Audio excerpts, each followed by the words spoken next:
വയനാട് കാന്തമ്പാറയിൽ പുലി വളർത്തുമൃഗത്തെ ആക്രമിച്ചു. മാങ്കുഴിയിൽ ജോർജിന്റെ പശുക്കിടാവിനെയാണ് പുലി പിടിച്ചത്. കഴിഞ്ഞ ദിവസങ്ങളിലും പ്രദേശത്ത് പുലിയുടെ ആക്രമണം ഉണ്ടായതായി നാട്ടുകാർ പറയുന്നുണ്ട്. സുർജിത്ത് അയ്യപ്പത്ത് വിവരങ്ങളുമായി. സുർജിത്ത്, അതായത് സ്ഥിരമായി ഇവിടെ ഇപ്പോൾ ഈ പ്രശ്നമുണ്ട് എന്നതാണ്. എന്തെങ്കിലും ഇടപെടൽ ഉണ്ടായോ? വിവരങ്ങൾ എങ്ങനെയാണ്?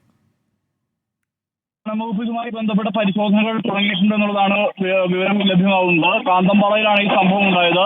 പുലി വളർത്തുമൃഗത്തെയാണ് പിടിച്ചത്. തൊഴുത്തിൽ കെട്ടിയിരുന്ന പശുക്കിടാവിനെയാണ് പുലി കൊന്നത്. മാങ്കുഴിയിൽ ജോർജിന്റെ പശുക്കിടാവിന് നേരെയാണ് പുലിയുടെ ആക്രമണം ഉണ്ടായത്. പുലർച്ചെയായിരുന്നു ഇത്തരത്തിലൊരു സംഭവം. കഴിഞ്ഞ ദിവസങ്ങളിലായി ഇവിടെ തുടർച്ചയായി പുലിയുടെ ശല്യമുണ്ട് എന്നുള്ളതാണ് നാട്ടുകാർ പറയുന്നത്.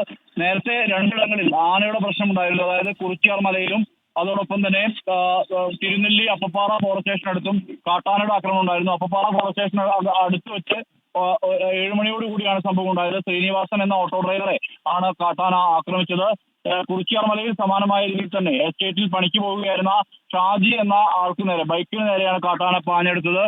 ഇത്തരത്തിൽ പുലിയും കാട്ടാനയും എല്ലാം തന്നെ ഇറങ്ങുന്ന ഒരു സ്ഥിതിവിശേഷമാണ് ഇന്ന് വയനാട്ടിലുള്ളത്. ഇതിനിടയിലാണ് ഇത്തരത്തിലൊരു സംഭവം കൂടി ഉണ്ടായിരിക്കുന്നത്. ശരി, അതാണ് വയനാട്ടിൽ പുലിഭീതി എന്നുള്ളത്. വളർത്തുമൃഗത്തെ ആക്രമിച്ചിരിക്കുന്നു. ഇവിടെ ഇത്തരത്തിലേക്കൊരു പ്രശ്നം നിരന്തരം ഉണ്ടാകുന്നുണ്ട് എന്നുള്ളതാണ് നാട്ടുകാരുടെ പരാതി.